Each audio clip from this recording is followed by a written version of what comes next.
I want to give a very special thank you to each and every one of you that are supporting the channel and the content via Patreon and channel memberships. Your support is very much welcome, and I'm just incredibly grateful for what you do. What your support helps us continue to do on this channel is put out great quality reviews, interviews on the Kasanova podcast, and so much more.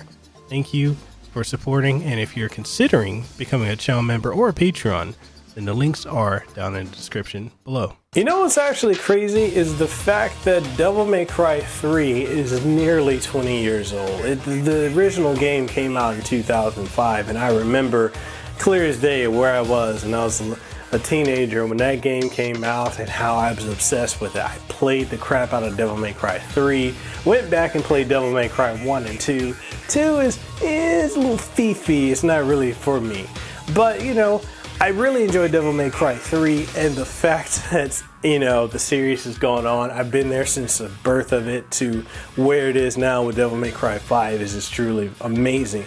The craziest other part of it is that I'm friends with the voice and motion capture artist for Dante, being Ruben Langdon. He's one of my best friends, which is crazy to go from a fan to a friend, but you know, that's kind of been my luck lately. But anyways, guys, today what we're going to be doing in this review, we're going to be reviewing the latest Switch port, because I gotta say it's another Switch port, but it's a good one because it's got something that the originals doesn't have. And what we're talking about right now is Devil May Cry 3 Dante's Awakening Special Edition for the Nintendo Switch.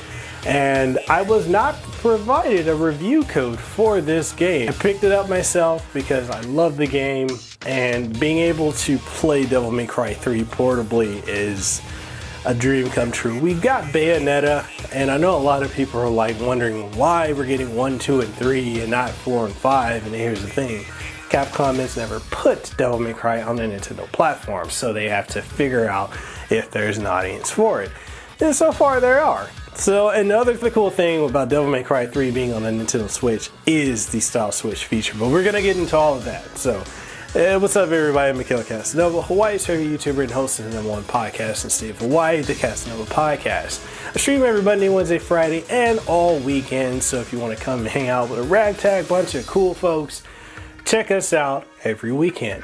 We got Discord too, so if you want to join a community of those same ragtag people, links down in the description below. With that being said, let's go ahead and get into this review and find out if Dante's third infamous outing, which technically is his first, is worth it picking up on the Nintendo Switch. Let's find out right now. Roll the intro.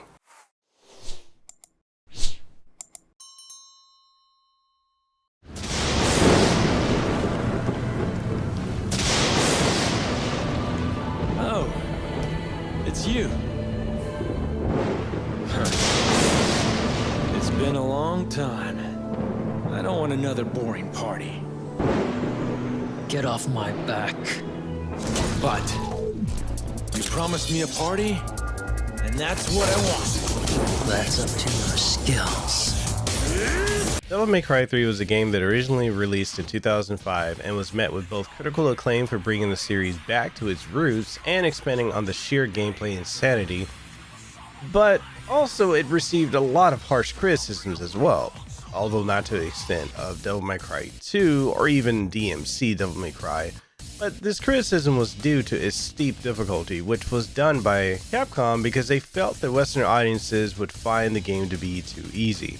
So they gave Western gamers hard as a normal mode, which many gamers and reviewers could not beat.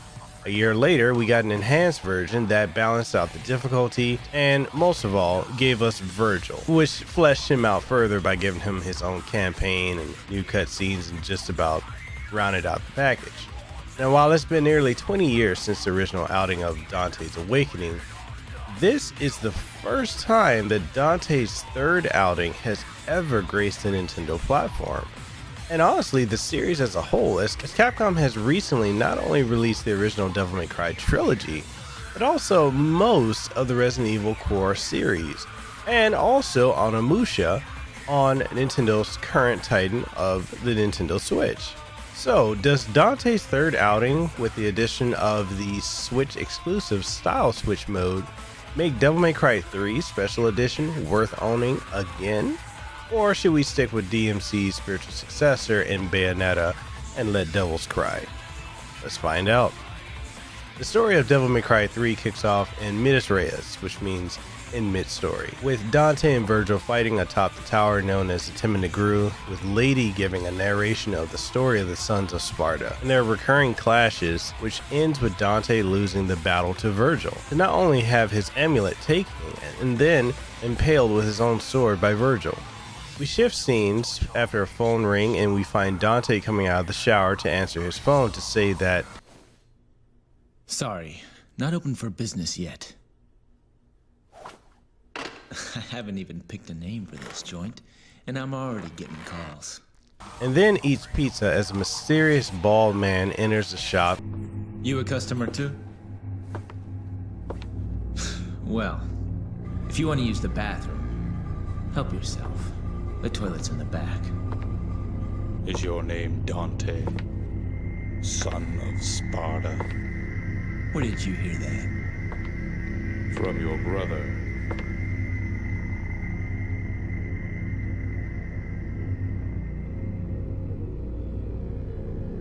He sent this invitation for you. Please accept it.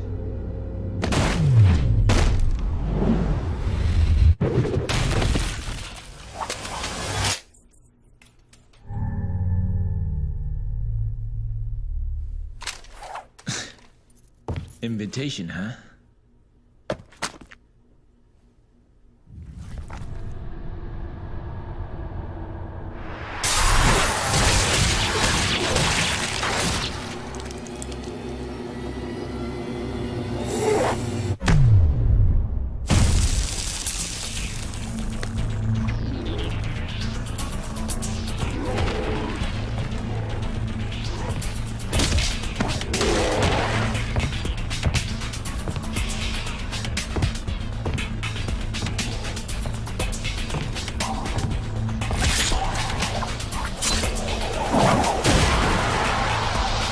This party's getting crazy.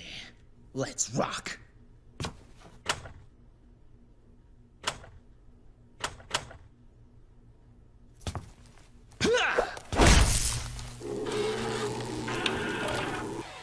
This leads into the tutorial stage, and from here on, the core of the story is Dante's journey to battle his brother Virgil and mature into the devil hunter we all know and love, as this is effectively an origin story of how he came to be the hunter of legend that he is from 1, 2, 4, and 5. Gameplay wise, the gameplay of Devil May Cry 3 was a redesign for the franchise, built upon the core mechanics of the first entry while utilizing some aspects of the radical changes in 2 to be incorporated into the debut of Dante's style system.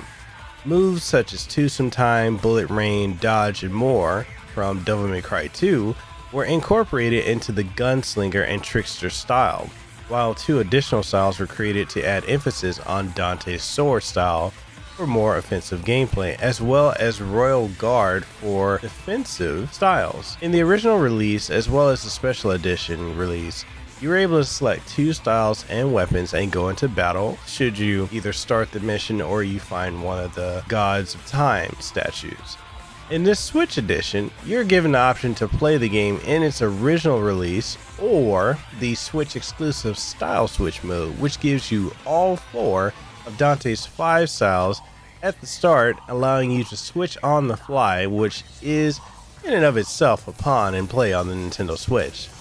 This gives you Trickster, Swordmaster, Royal Guard, and Gunslinger at the start and mapped to the D-pad, effectively giving you Devil May Cry 4 and 5 Dante in Devil May Cry 3.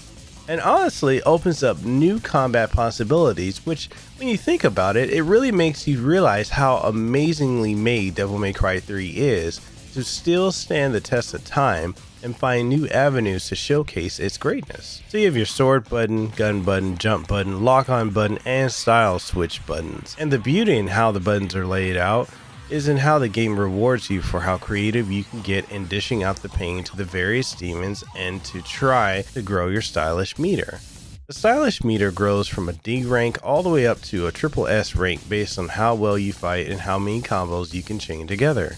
Get hit and your meter drops and you have to start all over. Benefits of getting your meter up and maintained is it gives you more red orbs, this game's currency, to use for both gaining and upgrading your abilities, as well as buying items for use in the game like healing stars and devil trigger restorers. And of note is that if you use items, then you'll lose a lot of your rank once you finish a mission. And another thing that judges your rank is how quickly you finish a mission. There's two final additions that's added to this edition of the game, and that's the co-op Bloody Palace mode, where one character plays as Dante and the other plays as Virgil, and you both fight through 9,999 floors of demon fighting goodness. In the original Devil May Cry 3 and the special edition with Virgil, you could swap between 2 melee and 2 ranged weapons, and now you'll be able to bring up a radar meter and choose everything. Yes, everything. But graphically speaking, the game still looks good some near 20 years later, as the art style and graphical style still hold up very well today. Some assets clearly have not aged well as much as others, as some background textures and facial animations on the characters do seem a little stiff or muddy. However, the characters all animate very nicely and still have a lifelike feel to them, and that's thanks to the mocap that was done, or the motion capture that was done by many of the main cast, such as my friend Ruben Langdon and others like Daniel Southworth and more. The cutscenes still look nice, except for in some cases where they look like they were ripped straight from the PS2 original, without any touch-ups, and are incredibly blurry, which is similar to Ada's Separate Ways campaign in Resident Evil 4 HD. I don't know why they didn't update those assets, but they chose not to. On the Switch docked, the game looks and runs silky smooth. It looks good regardless of if you're playing on a 4K, 2K, or even a 1080p monitor, as I do, or if you're working with a TV that's either 4K or 1080 or even 720.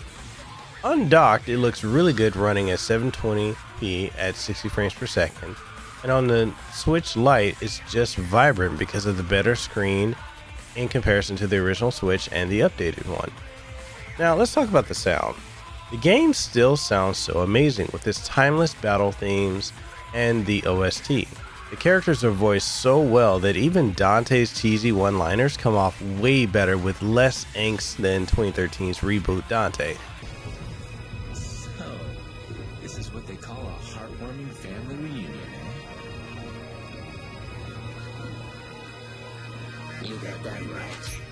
Although I still like 2013 reboot Dante. Virgil is as cool and as swaggerific and confident as he always is, and Lady's unbridled rage can be felt so well due to how well Laura Bailey's performance was done. Given that there's nothing new to report on sound, I'd just say that the sound in the game is just awesome.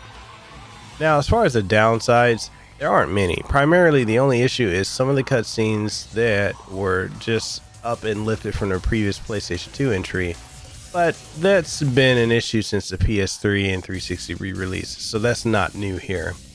There's also the fact that there's no physical release of this title in the West unless you order it from PlayAsia.com to get the Japanese version, which, I mean, honestly, is nothing really to report.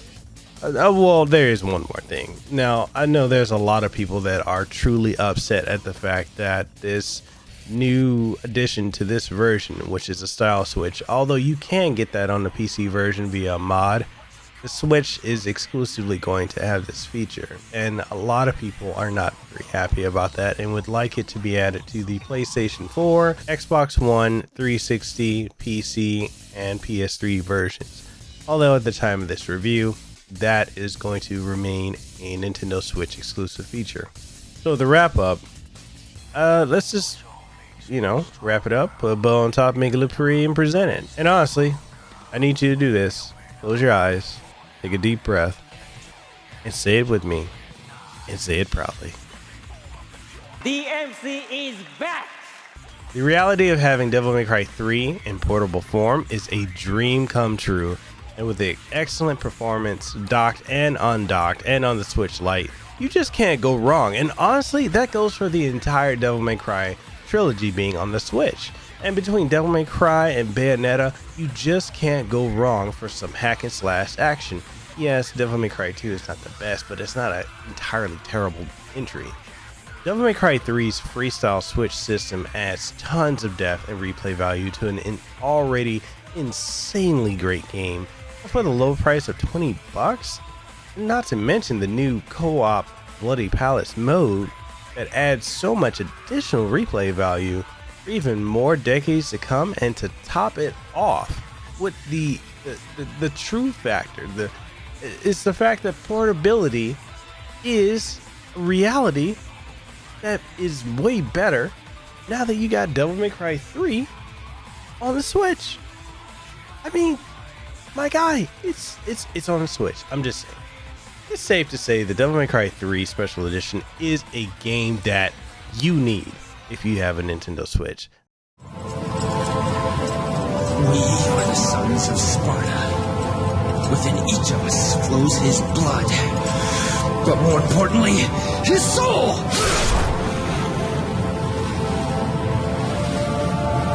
And now, my soul is saying it wants to stop you! Unfortunately, our souls are at odds, brother. I need more power. And we're supposed to be twins. Twins. Right. Alright, and that wraps it up. And I have to say, Devil May Cry on the Nintendo platform, especially on the Switch, is truly amazing.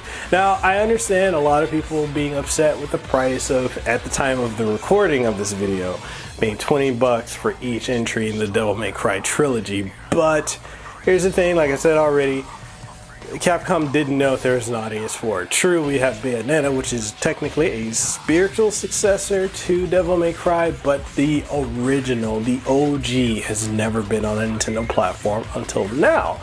And if you are a smart consumer, then you already know that the Capcom always puts their titles on the eShop on sale at least twice, sometimes 3 times a month. So more often than not, you're probably going to catch it for either 15 or $10. And if you're the frugal type of shopper, just wait for a sale. But with that being said, I'm Mekel Kasanova. I'm signing out. Hope you guys enjoyed this. If you want to pick up Devil May Cry 3 for the Switch, I'll leave.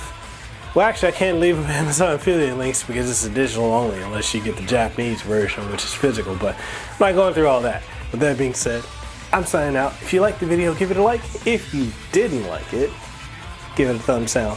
Either way, engagement, like, dislike, in between, anything's better than nothing. So, with that being said, I catch you guys in the next one. Hope y'all have a great one. Deuces wow, too sweet, be the elite. Hopefully I'll see you in the next one. Hey, you made it to the end of the video. Congratulations. And since you made it here, why don't you go ahead and hit that subscribe button. Like the video if you enjoyed it. And you can always check out MikelCasanova.com. If you want to support the content, we've got Patreon, as well as channel memberships and super chats. And with that being said, this is Mekel Kasanova. I enjoy you guys. I hope you have a great one. Mahalo, and see you next time.